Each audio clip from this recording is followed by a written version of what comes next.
क्या तुर्की ने भारत से टक्कर लेकर सबसे बड़ी भूल कर दी है?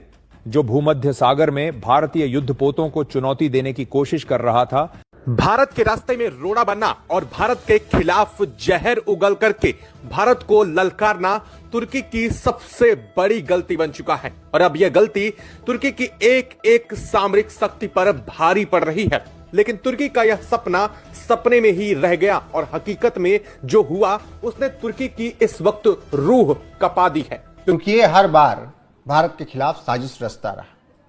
भारत ने कार्रवाई भी की, एर्दोगान का पसीना छुड़ा दिया है, हालत खराब कर दी। मेरे साथ तुर्की के लिए टेंशन क्यों लेकर आ रहा है? पंकज जी, सबसे पहले तो बताइए। एक सख्त रद्दमल दिखाया गया है और सरकारी हलकों के अंदर हाई अलर्ट की खबरें भी गर्दिश कर रही हैं। मुख्तसर ये जान लीजिए कि अमेरिका के जानिब से राइटर्स के अंदर इस खबर को शाया किया गया, जिसमें तुर्की और इंडिया का क्लैश जोरों शोर पे चल रहा है और भारत तुर्की को ऐसे मुंह तोड़ जवाब दे रहा है कि तुर्की के टांगे कांप रही है थर थर। भाई मुंह तोड़ जवाब भाई टांगे हिला के रख दिए भाई साहब भारत ने भाई तुर्की की। ये क्या? क्योंकि भारत ने पिछले 48 घंटों में तुर्की के साथ जो किया है वो वास्तव में अविश्वसनीय है। और भारत ने तुर्की को बिना किसी हथियारों के चौतरफा भूमध्य सागर में घेर रखा है। तुर्की की वो नेवी जिस पर वो बहुत घमंड कर रहा था, वही तुर्की के युद्धपोत, जिन युद्धपोतों से तुर्की भारत को धमकियां भेज रहा था, अब उन्हीं युद्धपोतों पर भारत ने अपना कब्जा जमा लिया है। और इस वक्त भारतीय नेवी ने भूमध्य सागर में तुर्की की नेवी को चौतरफा घेर रखा है। यहां तक कि तुर्की की नेवी तो छोड़ो, वहां के सैनिक जो इन नेवी पर मौजूद थे, इन जहाजों पर तैनात किए गए थे, वो भी इस वक्त भारत के कब्जे में पहुंच चुके हैं। आखिरकार तुर्की को बहुत बड़ी क्षमता से हारना ही पड़ गया। का हमलावर होना, उसके बाद हम देख रहे थे कि अमेरिका की बैक के सपोर्ट के साथ तो कोई चीज हम नहीं देख सकते कि उस सपोर्ट के बगैर कोई चीज हो रही हो। आपकी एंटिसिपेशन क्या है कि किस किस्म का जवाब हो सकता है और क्या हालात बनने जा रहे हैं? तुर्क सदर एर्दोगान का कहना है कि नस्ल कुशी के खिलाफ सबसे मौसर आवाज तुर्किया की है। सबसे ज्यादा भारत के नेवल एक्सरसाइज से प्रॉब्लम है। ऐसा है कि भारत की जो नेवी है वो ग्रीस की नेवी को ट्रेनिंग भी दे रही है और इंफ्रास्ट्रक्चर सपोर्ट भी प्रोवाइड कर रही है और साथ में प्रैक्टिस भी कर रही है। और ये सब हो रहा है भूमध्य सागर में। अब तक होता यह है कि तुर्की जो है वो किसी भी देश को भूमध्य सागर में फटकने नहीं देता।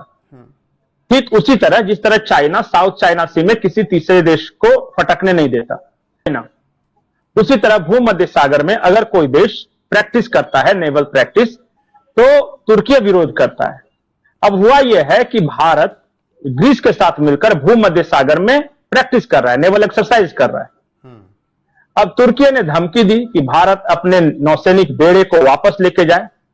भारत ने कहा तेरी ऐसी की तैसी, और तू कौन होता है बोलने वाला? ये डायरेक्ट ये तुर्की ने भारत से कहा कि अपने जहाज वापस ले जाओ। भारत ने कहा जहाज तो वापस नहीं आएगा बेटा, और अगर ज्यादा चू चपड़ की और कुछ इधर कार्रवाई करने की कोशिश की तो मारेंगे सो अलावा। साफ साफ लैंग्वेज में तुर्की की इतनी शक्ति नहीं है कि इंडियन नेवी से टकरा जाए। सरदार साहब, बड़ा हसास मामला है और आपने खुलकर इसके ऊपर बात की। आप क्योंकि अब हम मसाइल की बात कर रहे हैं तो उनके जी शामी साहब कर ले। आप मसाइल की बात करें तो हम हल भी अगर आप इसका पेश कर दें कि एक सिचुएशन तो है और हम देख रहे हैं कि बहुत हसास मामला है और खतरनाक सिचुएशन है, तो उसका सोल्यूशन क्या हो सकता है? फिर मज़ाहिमत को तकरीबन 100 घंटा हो चुका है, 100 घंटे से ज्यादा हो चुका है। यस, न्यूज आ रही है, खबरें आ रही हैं और 100 घंटे के बाद खुलासा यह है आज तुर्की को लगा था कि भारत क्या ही कर लेगा। तुर्की को लगा था कि उसके ड्रोन भारत को चंद सेकंड के अंदर ही तबाह कर देंगे, भारतीय युद्धपोतों की जानकारी उन तक पहुंचा देंगे। लेकिन तुर्की का पूरा प्लान फेल हो चुका है और तुर्की इस वक्त पूरी तरीके से भारत के शिकंजे में आ चुका है। कौन से इलाके तो ज्यादा मुतासिर हुए हैं जारी है? तो अनफॉर्चुनेट वाकया है ये। तुर्की की तारीख में 100 साल बाद बड़ी तबाही मचाई थी। 100 साल के बाद ये इस तरह का अंदोनाक वाकया हुआ है और इसका मरकज जो था वो कौमी मीडिया वो मुजफ्फराबाद के दूर दराज गांव के किसी देहात के अंदर शौकत नवाज मीर के पास पहुंचता है। इंटरनेशनल मीडिया रिपोर्ट कर रहा है तो पूरी दुनिया इस सारी मूवमेंट को देख रही है।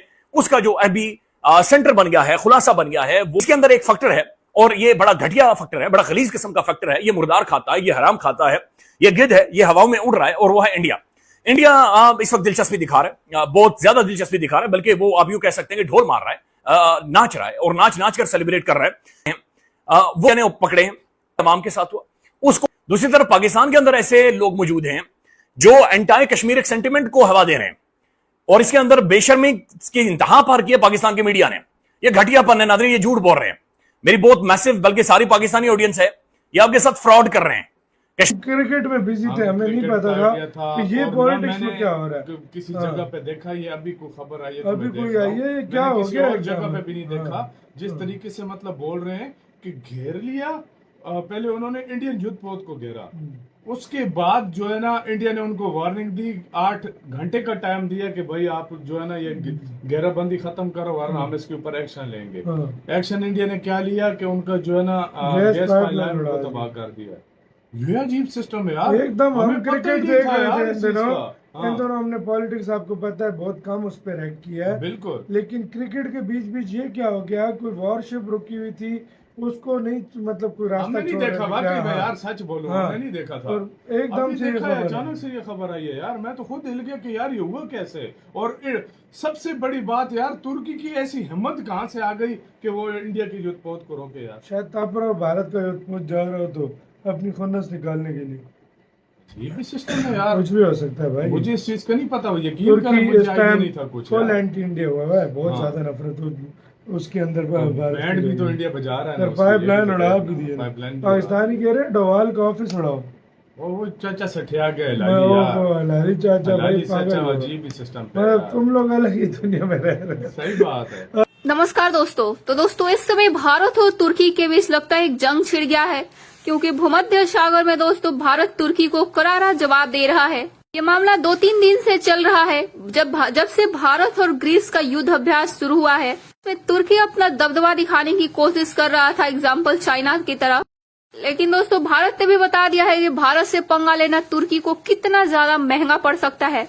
भारत ने उसकी पाइपलाइन को ध्वस्त की, उसकी नेवी को वार्निंग दी। उसके बाद भी दोस्तों अगर नहीं माना तुर्की, तो भारत ने ऐसा मजा चखाया कि तुर्की की नेवी भारत के कब्जे में है, उस पर जो सैनिक है वो भी।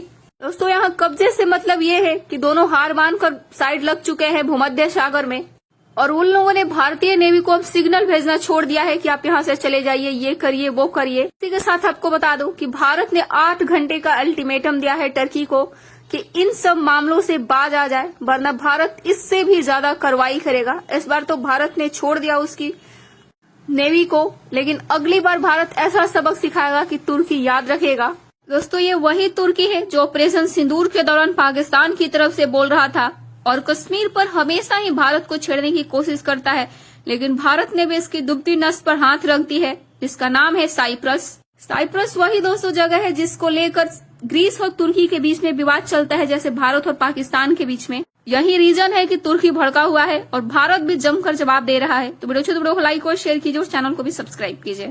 तुर्की को भी पता चल गया कि पाकिस्तान को तोड़ा है इन्होंने, सब कुछ किया है, सब कुछ किया। अब मेरी बारी आ गई है भाई। भारत ने आज तुर्की की गैस पाइपलाइन को उड़ा दी है। वो सारा बड़ा उछल रहे थे, भारत को धमकियां दे रहे थे, भारत से मस्ती कर रहे थे, भारत की पनडुब्बियों को घेर रहे थे, भारत की फ्रिगेट्स को घेर रहे थे। भाई चार अपने जहाज बड़े भेज दिए कि इनको रोको, इनको घेर लिया चारों तरफ। भारत ने उसी टाइम भाई सब तुर्की 8 घंटे का टेंडर मोदी जी ने दिया है कि इनको पीछे हटा लो, वो नहीं माना। लेकिन फिर भारत ने आज पाइपलाइन उड़ा दी, सबसे बड़ी पाइपलाइन जो तुर्की को जाती है। और भारत ने भाई साहब इस टाइम तुर्की को बोल दिया, अगर तुम लोगों ने एक भी मिसाइल हमारी मतलब शिपों पे फायर किया तो उसके बाद सीधा सीधा ऐलान जंग है। बिल्कुल।